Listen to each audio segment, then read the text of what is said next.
Jesse's Jabber with a friendly face. Welcome into your favorite space. If it's on his mind or it's in the air, and you've got a minute, drag up the chair. It's a little bit of this, a little bit of that. Stay a while and join the chat. Jesse's Jabber, Jesse's Jabber. Time goes by, life goes faster. Take a minute just to clear your head. Maybe there's comfort in the words that he says. Going through life with his kids and his wife. Throws in sports and some PS5. No hot takes, he just shoots it straight. Just a regular guy at the end of the day. If you found your way through the endless noise and clatter, listen in, maybe tell a friend. This is Jesse's Jabber.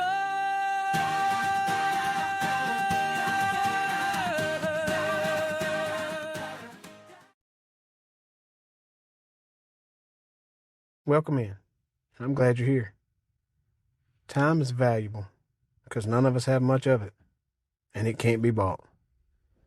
Although the 12, otherwise known as my children, they'd probably argue, just get it on Amazon. The way you spend yours matters. And since you chose to spend it with me, thank you. This is Jesse's Jabber. I'm Jesse, outnumbered, overstimulated, and on the mic. Let's get into it.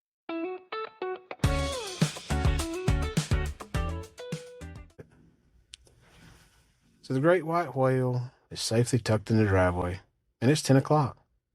Do you know where your children are? Mine?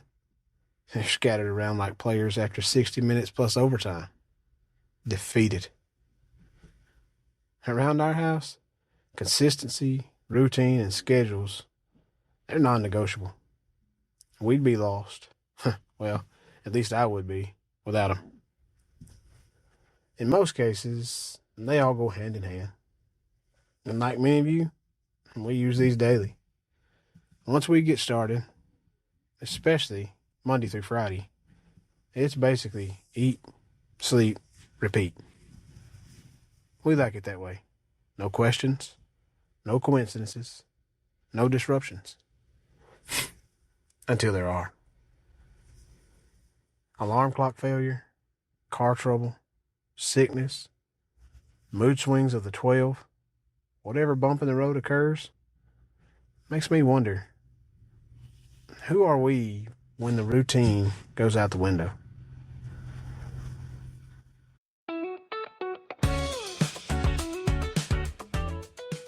This past week, my routine shifted in a small but noticeable way. And I fired up the boob tube, aka the flat screen TV, ready for something to hold my attention. That's when it hit me. Football is over. All of it. No more college game day, no NFL countdown, no Saturday, Sunday, or Monday night rituals. 22 weeks, give or take, of structure gone. No consistency, no schedule, no routine. Somehow, I felt lost. And yeah, that sounds very dramatic, but let's widen that lens. Replacing football with other programming, it's not a life or death matter. But if losing it for a few months can throw off a routine, what happens when someone loses a job they've had for 15 years? What happens when a career ends? When a chapter closes? When something you've built and formed your identity around suddenly disappears? Endings in sports, they're expected. There's always an off season. Endings in life, those feel personal. They tend to come with a fear of the unknown. And we fear that unknown because we can't control it. We like our Mondays to look like Mondays, and our Saturdays and Sundays to have kickoff time. We like defined seasons. But maybe the end of a routine isn't a loss. Maybe it's an invitation. Maybe it's the reminder that we're more than just our schedules. We aren't just a job title, not just a 9 to 5, not just a Saturday or Sunday afternoon ritual. We're the ones who survive the bump in the road and keep driving.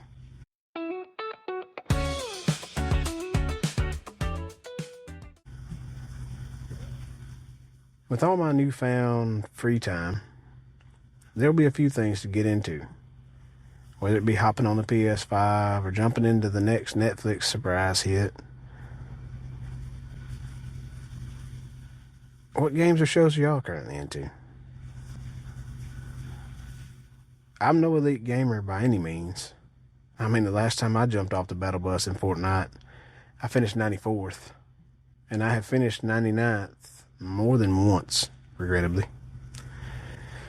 But that's one thing that draws me to Fortnite. Every launch is different. New players, new map dynamics, new strategy. You adjust each round. In life, it isn't that much different. Each workplace, it's a different lobby. Each friend group, a different squad.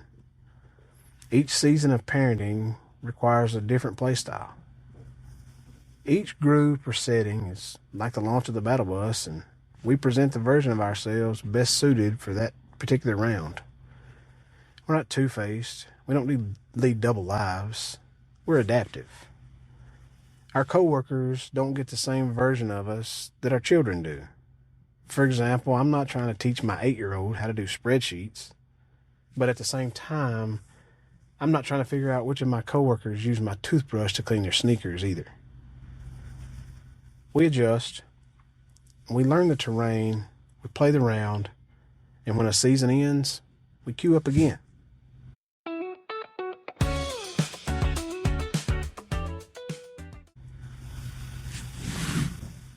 One part of my routine that's still the same for now is that early morning school drop-off drive. I make this run twice daily. Some of my older 12, still non-drivers, have morning workouts for athletics, and then I do regular drop-off. These rides usually provide some casual conversations about daily ongoings, and then once the kids are out, silence. I'm in control for the next 15 to 20 minutes. I use these silences for myself. Sometimes it's a concert at a sold-out arena, and sometimes it's quiet hour at the funeral home.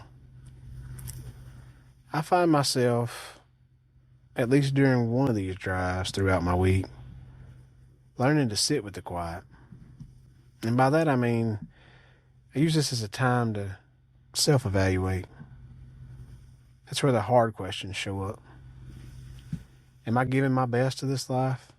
Because my wife and the 12, they deserve it. Are the 12 learning life lessons and values from our parenting or from YouTube? Am I reacting to routine or am I leading with purpose? The answers I have or don't are surprising. The rearview mirror, it doesn't lie. The quiet doesn't accuse. It reveals. There'll be other drives for that concert in the sold-out arena, though.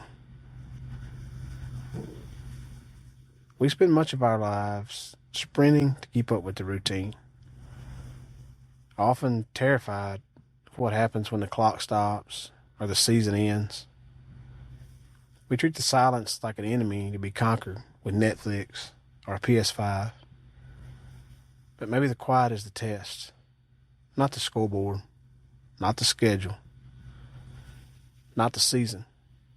Just you in the driver's seat. Because the end of a routine isn't the end of a person. It's the beginning of perspective.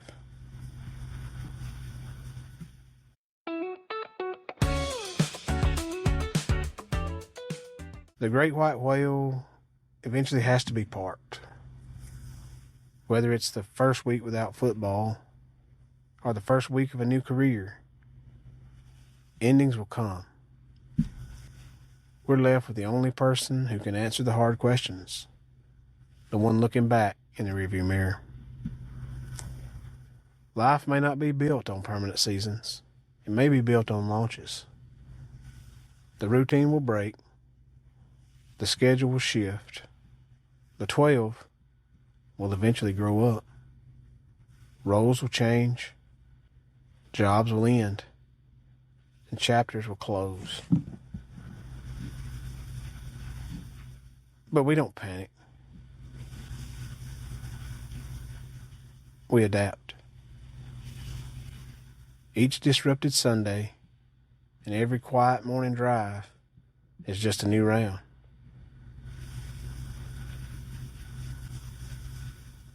The battle bus is always launching somewhere. So if you can sit in the quiet and be okay with the unknown, you've already won. The question isn't whether the season ended. The question is, how are you going to play the next round?